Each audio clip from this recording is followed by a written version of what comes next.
Hello everyone, I am your social science educator. Welcome to Magnet Brains. So as you already know, last video में हम cover कर चुके हैं judiciary the watch talk. अगर आपने अभी भी वीडियो नहीं देखा है तो अभी क्लिक करें इस आई बटन पर और उस वीडियो को जरूर देख लें। Now it's time for our next topic जो होने वाला है टायर्स ऑफ गवर्नमेंट। मतलब यहां पर हम समझेंगे कि गवर्नमेंट एक्चुअल में कितने लेवल्स पर काम करती है और क्यों उसे डिसेंट्रलाइज किया गया। तो चलिए स्टार्ट करते हैं और यहां पर समझते हैं कि क्यों गवर्नमेंट को डिसेंट्रलाइज किया गया और किस तरीके से इसका इंपैक्ट हुआ है। सबसे पहले हम यहां पर समझेंगे व्हाई डिसेंट्रलाइजेशन। इससे पहले यह समझ लीजिए कि डिसेंट्रलाइजेशन एक्चुअल में होता क्या है, यह हम आगे जाकर भी डेप्थ में समझेंगे। डिसेंट्रलाइजेशन का मतलब यह है कि जो पावर है वो एक जगह पर कंसंट्रेटेड ना हो, उसे डिफरेंट डिफरेंट ऑर्गन्स में डिवाइड कर दिया जाए जिससे वो बेटर फंक्शन कर सके। तो चलिए अब समझते हैं कि डिसेंट्रलाइजेशन एक्चुअल में किया क्यों गया। सबसे पहली चीज की यहां पर बात करें वो होगा scale and diversity. A single central level can not manage 1.4 billion people. जैसा कि आप सभी को पता है कि हमारे पूरे इंडिया में 1.4 बिलियन पीपल पॉपुलेशन है, मतलब इतनी बड़ी वास्ट पॉपुलेशन, साथ ही साथ में 28 states, 8 union territories and thousands of distinct cultures. इन सभी को मैनेज करने के लिए सिर्फ एक अथॉरिटी क्या पर्याप्त हो सकती है? तो यहां पर ये तो पॉसिबल नहीं है, इसलिए ही क्या किया गया, डिसेंट्रलाइजेशन किया गया और पावर को डिवाइड किया गया डिफरेंट डिफरेंट ऑर्गन्स के अंदर। आगे बात करें एफिशिएंसी की। Local needs are best addressed by the local representatives rather than a distinct central authority. Actual में जो लोकल नीड्स होती है, जैसे कि हम बात करें हमारे घर के सामने अगर कचरा पड़ा हुआ है तो हम ये तो नहीं करेंगे कि हम सेंट्रल गवर्नमेंट को जाकर इसकी कंप्लेन करें और वो उसे तुरंत रिड्रेस करवा दें, क्योंकि ये तो इसमें बहुत लंबा समय लग जाएगा। बट हम ये तो कर सकते हैं ना कि जो हमारे लोकल रिप्रेजेंटेटिव है हमें उन्हें जाकर कंप्लेन करें तो वो तुरंत क्या करेंगे, हमारे इन इश्यूज को रिजॉल्व कर देंगे। एफिशिएंसी को बढ़ाने के लिए और वैसे ही स्केल और डाइवर्सिटी को देखते हुए क्या किया गया है, डिसेंट्रलाइजेशन किया गया जिससे चीजों को बेटर तरीके से हैंडल किया जा सके। अब हम यहां पर समझेंगे कि डिसेंट्रलाइजेशन एक्चुअल में कैसे हुआ है और कौन कौन से लेवल्स में इसे डिसेंट्रलाइज किया गया। तो यहां पर आपको 3 tier of government, 3 tier of government जो है वो देखने को मिलने वाले, जिसमें कि सबसे पहले अगर हम बात करें तो यहां पर आप देख पा रहे होंगे ये सेंट्रल गवर्नमेंट है, यहां पर स्टेट गवर्नमेंट है और यहां लोकल गवर्नमेंट है। ये 3 लेवल यहां पर हमें दिखाई देते हैं, जिसमें सबसे ऊपर एक गवर्नमेंट होती है जिसे हम यूनियन या फिर सेंट्रल गवर्नमेंट कहते हैं, उसके नीचे होती है स्टेट गवर्नमेंट और उसके नीचे होती है लोकल गवर्नमेंट। तो यहां ध्यान दीजिए, यूनियन सेंट्रल गवर्नमेंट सबसे पहला जो ऑर्गन है वो operate at the national level for the entire country, मतलब पूरी कंट्री को यहां पर मैनेज करने के लिए, इश्यूज को मैनेज करने के लिए, इन सभी चीजों के लिए नेशनल लेवल पर एक ऑर्गन बनाया गया जिसे हम यूनियन या फिर सेंट्रल गवर्नमेंट कहते हैं। वैसे ही उसके नीचे जो बीच का लेवल आता है उसे हम कहते हैं state government, operate at the regional और इंडिविजुअल स्टेट, मतलब हर एक इंडिविजुअल स्टेट को मैनेज करने के लिए एक स्टेट गवर्नमेंट फॉर्म की गई। और वैसे ही लोकल गवर्नमेंट भी बनाई गई, operate at the grass root level, that is village और टाउन, मतलब जो छोटे छोटे विलेजेस होते हैं, जो टाउन्स होते हैं, उसमें मैनेज करने के लिए, वहां की चीजों को ऑपरेट करने के लिए ग्रास रूट लेवल पर बनाया गया लोकल गवर्नमेंट को। इस तरीके से 3 ऑर्गन्स जो हैं वो आपको दिखाई देने वाले हैं, 3 टायर यहां पर दिखाई देने वाले हैं, जिसमें एक्चुअल में डिसेंट्रलाइज किया गया है, पूरी गवर्नमेंट को डिवाइड किया गया और पावर को यहां पर डिस्ट्रीब्यूट किया गया है जिससे एफिशिएंसी को बढ़ाया जा सके। अब आगे चलकर यहां पर समझेंगे कॉन्स्टिट्यूशनल एवोल्यूशन के बारे में। क्या हमेशा से ही ऐसा था कि हमारे यहां पर 3 टायर गवर्नमेंट सिस्टम जो है वो देखने को मिलता है? तो ऐसा बिल्कुल भी नहीं था, यह सिस्टम इवॉल्व हुआ है। कैसे इवॉल्व हुआ समझेंगे। सबसे पहले ओरिजिनल सेटअप की बात करें, initially the constitution only recognize the union and state. जब हमारा कॉन्स्टिट्यूशन एक्चुअल में बना था उस समय पर आप देखेंगे कि सिर्फ 2 ऑर्गन हुआ करते थे, that is union and state, मतलब यूनियन जो नेशनल लेवल पर होगा और स्टेट जो स्टेट लेवल पर होगा, पर लोकल गवर्नमेंट जैसा कोई भी कंसेप्ट एग्जिस्ट नहीं करता था।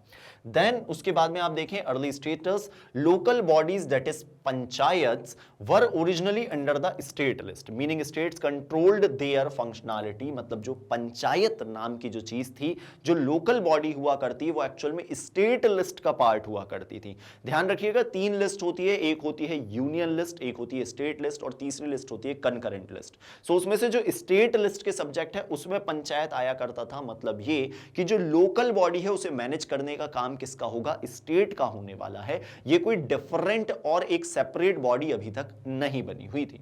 फिर हम बात करें कि हमारे इंडियन कॉन्स्टिट्यूशन में डायरेक्टिव प्रिंसिपल्स दिए गए हैं और उन डायरेक्टिव प्रिंसिपल्स में यह कहा गया the constitution originally suggested but didn't mandate that state organise village panchayat as units of self government. So यहां पर जो डायरेक्टिव प्रिंसिपल है वो एक्चुअल में हमारे कॉन्स्टिट्यूशन में गिवन है और वो किसी भी चीज को एनफोर्स नहीं करते, पर वो गवर्नमेंट को गाइड करते हैं कि आपको क्या करना है, ऐसी चीजें आगे जाकर करनी है।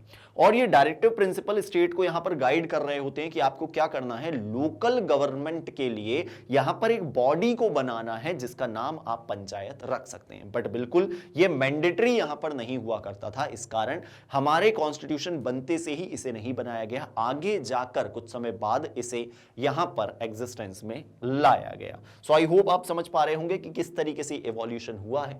आगे देखें, अब ये एवोल्यूशन जो है हम बात करेंगे 1990s के शिफ्ट की।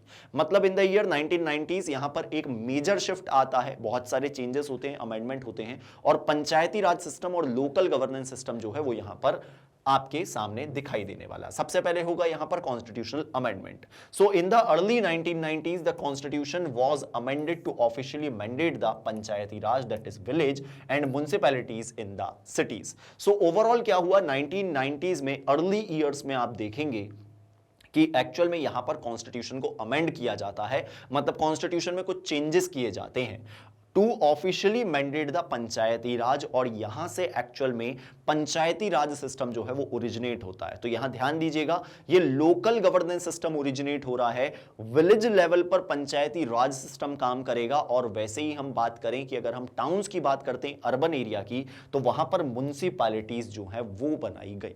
ठीक है, सो इस तरीके से लोकल गवर्नेंस के लिए दो बॉडीज क्रिएट की गई, एक थी पंचायत तो दूसरी बॉडी थी municipality, one in rural region and one in urban region. अब हम बात करें द थर्ड टायर की। So this move formalised local government as a distinct third level of democracy. So हमारी डेमोक्रेसी का जो थर्ड टायर है वो यहां से एक्सिस्टेंस में आता है। यहां पर अब फॉर्मली क्या होता है, लोकल गवर्नमेंट बनकर तैयार हो जाती है। गोल क्या था ये करने के पीछे, क्या कारण था? So to strengthen the democracy at the grass root level and enable direct citizen participation in the decision making, इसलिए ही क्या किया गया, ये थर्ड टायर को बनाया गया, जिससे एक्चुअल में क्या हो सके, जो डेमोक्रेसी है वो ग्रास रूट लेवल पर और ज्यादा स्ट्रेंथन हो सके, और साथ ही साथ में जो लोग हैं, जो कॉमन सिटीजन है, वो डायरेक्टली डिसीजन मेकिंग में पार्टिसिपेट कर सके। इसलिए ही इस बॉडी को यहां पर बनाया गया और फाइनली हमारी गवर्नमेंट जो है वो थ्री टायर गवर्नमेंट बनकर तैयार हो गई। अब आगे देखें कि एक्चुअल में डिसेंट्रलाइजेशन होता क्या है। हमने शुरू में भी शॉर्ट में इसे समझ लिया था, अब अच्छे तरीके से इसे डिफाइन करेंगे और समझेंगे कि डिसेंट्रलाइजेशन क्या होता है। तो ध्यान दीजिएगा, the distribution of power and decision making across various level rather than concentrating it in a single central group। So overall आप देखेंगे कि जब पावर को और डिसीजन मेकिंग अथॉरिटी को डिस्ट्रीब्यूट किया जाता है between the different levels, right, जिससे क्या हो सके कि एक सिंगल सेंट्रल अथॉरिटी के पास में पूरी पावर कंसंट्रेट ना हो जाए। इस चीज के कारण क्या किया जाता है, ये डिसीजन मेकिंग और साथ ही साथ में जो पावर है उसे डिस्ट्रीब्यूट कर दिया जाता है, और इसी चीज को डिसेंट्रलाइजेशन कहा जाता है। मतलब जो सेंट्रलाइजेशन है उसे डिसेंट्रलाइजेशन कर दिया गया, जो पावर एक जगह पर कंसंट्रेटेड थी उसे यहां पर डिफरेंट डिफरेंट ऑर्गन्स में बांट दिया गया। अब इसके पीछे का कोर प्रिंसिपल क्या है? So local problem should be solved locally. यहां पर यह माना जाता है एक्चुअल में कि जो लोकल प्रॉब्लम्स होती है, जो छोटे छोटे डेली लाइफ के इश्यूज होते हैं, उन्हें लोकली ही ज्यादा एफिशिएंटली सॉल्व किया जा सकता है। Larger nations issues are handled by higher level government, और जो नेशंस के सामने बहुत बड़े बड़े इश्यूज होते हैं उसे higher level of government deal करेगी, बट जो लोकल इश्यूज होंगे उसे अगर एफिशिएंटली डील करना है तो लोकल गवर्नमेंट होना बहुत ज्यादा इंपॉर्टेंट है। और इसी चीज के कारण डिसेंट्रलाइजेशन यहां पर पॉसिबल हो पाया और डेमोक्रेसी और ज्यादा स्ट्रेंथन हो गई। अब आगे हम बात करें इंपॉर्टेंस ऑफ डिसेंट्रलाइजेशन की, कि क्या इंपॉर्टेंस है इस डिसेंट्रलाइजेशन का। किया तो गया, बट इससे क्या एक्चुअल में फायदा हुआ, ये इंपॉर्टेंट क्यों है? सो सबसे पहली चीज की बात करें, better knowledge. So local leaders understand specific area needs and tradition better than distant officials. So आपको जैसा पता होगा, आपके लोकल एरिया में कुछ डिफरेंट नीड्स होगी जो दूसरे एरिया से अलग होगी। अब इन नीड्स को और आपके यहां के पर्टिकुलर रीजन के ट्रेडिशन को क्या कोई सेंट्रल अथॉरिटी का पर्सन अच्छी तरीके से समझ पाएगा? मे बी उसके लिए काफी ज्यादा टफ होगा। बट अगर कोई लोकल रिप्रेजेंटेटिव वहां पर है जो इसे रिजॉल्व कर सकता है, कोई अगर इश्यूज आते हैं, तो वो ज्यादा बेटर होने वाला है। सो जिसे ज्यादा बेटर नॉलेज होगा वो बेटर तरीके से इश्यूज को रिजॉल्व कर पाएगा, इसलिए इंपॉर्टेंट हो जाता है डिसेंट्रलाइजेशन।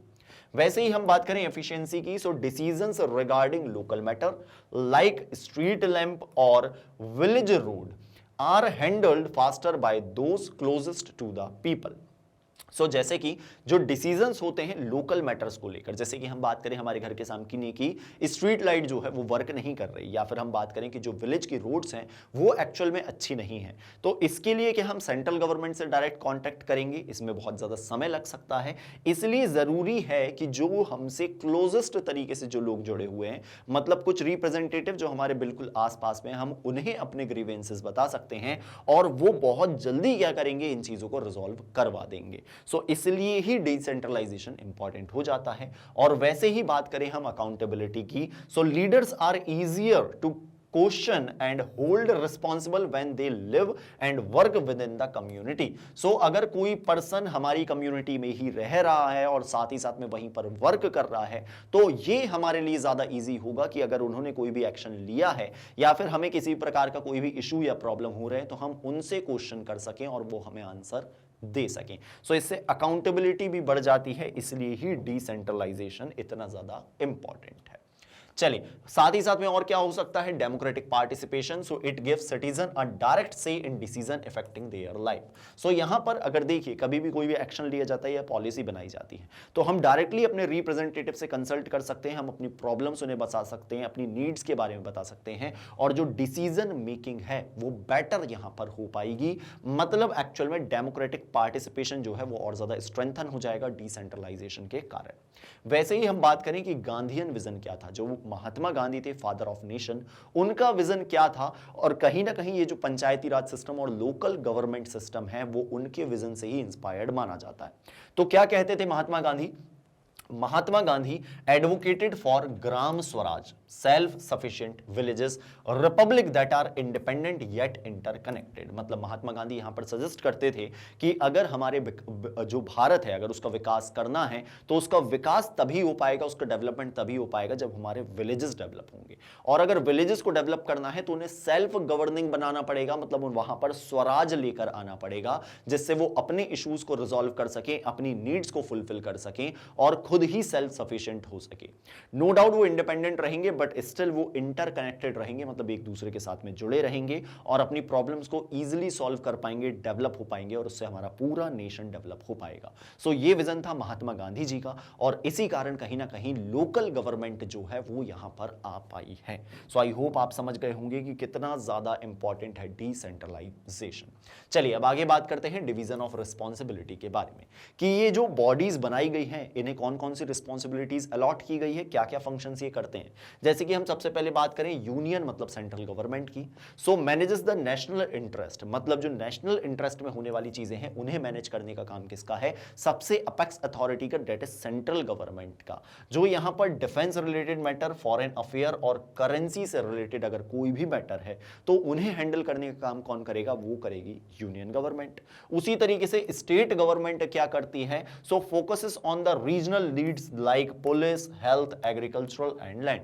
सो अगर कोई भी मैटर रिलेटेड होता है with the police, with the health, agricultural और साथ ही साथ में लैंड, तो इन सभी को डील कौन करेगा? इन्हें डील करेगी स्टेट गवर्नमेंट। फिर वैसे ही बात करते हैं लोकल गवर्नमेंट की, handles the immediate community issues, मतलब कुछ ऐसे इश्यूज जो इमीडिएट लेवल पर रिजॉल्व हो जाने चाहिए, उन्हें हैंडल करने के लिए लोकल गवर्नमेंट बनाई गई है। जैसे कि हम बात करें वाटर सप्लाई, जो बहुत ज्यादा इंपॉर्टेंट और इमीडिएट इशू हो जाता है, इसे रिजॉल्व करने के लिए यहां पर लोकल गवर्नमेंट वर्क करेगी। वैसे ही ड्रेनेज हो गया, पार्क हो गई या फिर स्ट्रीट लाइटिंग हो गई। सो ये सारी चीजें जो है लोकल लेवल पर डील की जाएगी।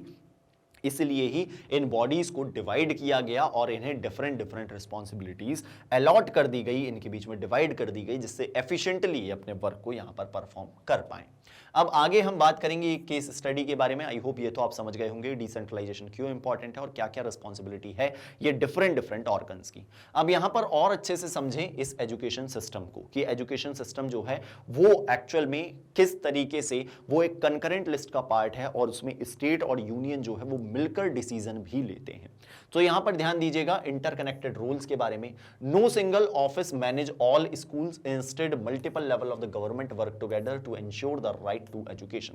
सो जैसा कि आप सभी को पता होगा कि हमारे पास में राइट टू एजुकेशन है, हमारा एक फंडामेंटल राइट जो आर्टिकल 21A से मिलता है। इस राइट को देने के लिए central government that is union government और स्टेट गवर्नमेंट दोनों रूल रेगुलेशन बना सकती हैं और स्कूल्स को ये बोल सकती हैं कि उन्हें ये चीज इंप्लीमेंट करनी होगी। जैसे कि आपने बहुत सारी स्कीम्स के बारे में सुना होगा, आपने पीएम पोषण के बारे में सुना होगा, मिड डे मील स्कीम के बारे में सुना होगा। ये सारी चीजें इंप्लीमेंट करने के लिए दोनों ही रूल बना सकते हैं, स्टेट भी और साथ ही साथ में सेंट्रल अथॉरिटी भी। सो यहां पर आपको दिखाई देगा कि ये इंटरकनेक्टेड रोल दिखाई देता है। वैसे ही यहां पर एक और बॉडी बनाई जाती है, जैसे कि हम बात करें एनसीपीसीआर की, that is national commission for protection of child rights, और state commission for protection of child rights. ये बॉडी यहां पर ये देखती है, एग्जामाइन करती है कि चीजें सही तरीके से इंप्लीमेंट हो रही है या नहीं हो रही है, चिल्ड्रंस को उनके राइट्स मिल रहे हैं या नहीं मिल रहे हैं। सो एक पूरा इंटरकनेक्टेड रोल यहां पर दिखाई देता है और ओवरसाइट के लिए, मतलब इन सभी चीजों की देखरेख करने के लिए कुछ स्पेशलाइज्ड बॉडीज बनाई गई जो मैंने आपको अभी बताई, जैसे कि एनसीपीसीआर और SCPCR, that is national level पर national commission for protection of child rights and state level पर state commission for protection of child right. Protect the child right within the system, जो system में रहकर child rights को protect करने का काम करते हैं। सो आई होप आप समझ गए होंगे कि किस तरीके से एजुकेशन सिस्टम वर्क करता है और सभी के जो रोल है वो एक दूसरे के साथ में इंटरकनेक्टेड है। सो सभी बॉडीज को अपने अपने रोल प्ले करने होंगे, तभी जाकर इफेक्टिवली एजुकेशन जो है हर एक बच्चे को मिल पाएगा। तो चलिए अब ये भी आप समझ गए, अब हम आगे बढ़ेंगे और बात करेंगे प्रोग्रेस एंड चैलेंजेस के बारे में कि हमारी सोसाइटी जो है उसके सामने कितनी सारे चैलेंजेस आते हैं और साथ ही साथ में आज़ाद होने के बाद से हमने कितनी ज़्यादा प्रोग्रेस कर ली है। तो देखिए सबसे पहले हम अचीवमेंट की बात करेंगे। Since becoming a republic 75 year plus हो चुके हैं। India has significantly improved the literacy infrastructure, that is road, train, airport and communication, that is internet and telephone. तो आपने देखा होगा कि हम एक्चुअल में 75 ईयर प्लस हो चुके हैं। हम 1947 में इंडिपेंडेंट हो गए थे और उसके बाद से हमारे इंडिया ने बहुत कुछ अचीव करा है। लिटरेसी रेट कंटिन्यूसली बढ़ रहा है और बहुत ज्यादा बढ़ा भी है। हमारे यहाँ का इंफ्रास्ट्रक्चर बहुत अच्छे तरीके से डेवलप हो चुका है, आगे भी डेवलप हो रहा है। जैसे कि अच्छी रोड्स अब आपको देखने को मिल जाती है, ट्रेन्स अवेलेबल होती हैं, एयरपोर्ट्स डेवलप किए गए हैं जिससे आप आसानी से एक जगह से दूसरी जगह ट्रैवल कर सकते हैं। वैसे ही कम्युनिकेशन फैसिलिटी भी बहुत अच्छी डेवलप हुई है। अब आप सभी के पास में मोबाइल फोन्स होते हैं, इंटरनेट होता है, जिससे आप डिफरेंट चीजों को एक्सेस कर सकते हैं, एक दूसरे के साथ में कम्युनिकेट कर सकते हैं। सो ये है हमारे अचीवमेंट और वैसे ही ऑनगोइंग जर्नी भी चल रही है। So while progress is substantial, many challenges remain that require coordinated action across all the 3 level of government. So यहां पर आप देखें कि ये एक ऑनगोइंग जर्नी है क्योंकि हम कंटिन्यूसली प्रोग्रेस तो कर रहे हैं बट स्टिल हमारे सामने अभी भी बहुत सारे चैलेंजेस आते हैं और ये सारे चैलेंजेस को अगर हमें डील करना है तो जो तीनों बॉडीज है उन्हें साथ में मिलकर काम करना पड़ेगा, तभी हम इन चैलेंजेस को ओवरकम कर पाएंगे। सो ओवरऑल आप यहां पर समझ रहे होंगे कि किस तरीके से हम प्रोग्रेस कर पा रहे हैं और क्या चैलेंजेस यहां पर देखने को मिलते हैं। चलिए अब हमने जो बहुत सारी चीजें पढ़ ली, हम उन्हीं को यहां पर एक तरीके से रिवाइज करने वाले हैं शॉर्ट में। हम यहां पर सबसे पहले समझेंगे स्टेट वर्सेस गवर्नमेंट एक्चुअल में क्या होता है, क्या होती है स्टेट और क्या होता है गवर्नमेंट। ये मैंने आपको इनिशियल लेवल पर जब हमने चैप्टर स्टार्ट किया था तब भी बताया था। सबसे पहले समझें स्टेट क्या होता है। So a broad concept including the territory and its citizen. State क्या होता है एक्चुअल में, स्टेट का मतलब होता है टेरिटरी और उसमें रहने वाले सिटीजन। ये आपको याद होगा, it's sovereign, independent and free from outside control. और जो स्टेट होती है वो पूरी तरीके से सोवरेन होती है, मतलब वो संप्रभु होती है, और वो किसी दूसरे के, किसी आउटसाइड कंट्रोल से क्या होती है, पूरी तरीके से फ्री होती है। इस बॉडी को कहा जाता है स्टेट, जिसमें टेरिटरी है, मतलब लैंड बॉर्डर है, और साथ ही साथ में वहां पर रहने वाले सिटीजन्स हैं। तो फिर गवर्नमेंट क्या होता है? गवर्नमेंट एक्चुअल में एक पार्ट होता है of the state. So a part of state that makes and implement laws to run the country. एक ऐसा पार्ट जो एक्चुअल में क्या कर रहा है, लॉस को फ्रेम कर रहा है, उन्हें इंप्लीमेंट कर रहा है, जिससे कंट्री को अच्छी तरीके से रन किया जा सके, उसे हम कहते हैं गवर्नमेंट। सो रिपब्लिक क्या होता है ये और समझ लीजिए, a system where the head of state is elected by the people, not a hereditary monarch. So republic का मतलब ये होता है, जिसे हम हिंदी में गणतंत्र भी कहते हैं, जिस सिस्टम में जो हेड ऑफ स्टेट है, जैसे कि हमारे यहां पर प्रेसिडेंट है, वो इलेक्टेड होते हैं। मे बी वो डायरेक्टली हो सकते हैं और इनडायरेक्टली हो सकते हैं, बट वो पर्सन इलेक्टेड होंगे रेदर देन अ हायरार्कियल मोनार्क। मतलब ऐसा नहीं होगा कि राजा का बेटा ही राजा बनेगा। यहां पर जो भी पर्सन हेड ऑफ स्टेट होगा वो हमेशा इलेक्टेड होगा, और उसे ही रिपब्लिक कहा जाता है। So power is strictly limited by a constitution. और यहां पर जो पावर होती है वो आर्बिट्री पावर नहीं होती, किसी किंग और क्वीन जैसा नहीं होता कि जो उन्होंने डिसीजन दे दिया वही होगा। यहां पर जो पावर है वो लिमिटेड होती है, और वो अकॉर्डिंग टू द कॉन्स्टिट्यूशन होती है। सो आई होप आप समझ गए होंगे कि इन चीजों का मतलब क्या है, क्या होता है स्टेट, क्या होता है गवर्नमेंट, और क्या होता है रिपब्लिक। चलिए अब आगे बढ़ते हैं और यहां पर समझते हैं pillars and level of governance के बारे में। सो पिलर्स की जब हम बात करें कि गवर्नेंस में यहां पर आपको कौन कौन से पिलर्स दिखाई दिए, तो यहां 3 पिलर आपको दिखाई दिए होंगे जो हमने शुरू में देखे थे। पहला था लेजिस्लेचर, जो क्या करता है, जो लॉस फ्रेम करने का काम करता है। दूसरा था एग्जीक्यूटिव, जो एक्चुअल में उन लॉस को इंप्लीमेंट करता है, implement the laws, including the permanent executive और ब्यूरोक्रेटिक सिविल सर्वेंट। सो यहां पर एग्जीक्यूटिव जो है वो पॉलिटिकल भी हो सकते हैं और वो परमानेंट भी हो सकते हैं। परमानेंट वो होते हैं जो एक्चुअल में ऑफिसर्स होते हैं, जिन्हें हम ब्यूरोक्रेट्स कहते हैं, और पॉलिटिकल वो होते हैं जो इलेक्टेड होते हैं, जो एक लिमिटेड टाइम पीरियड के लिए इलेक्ट किए जाते हैं।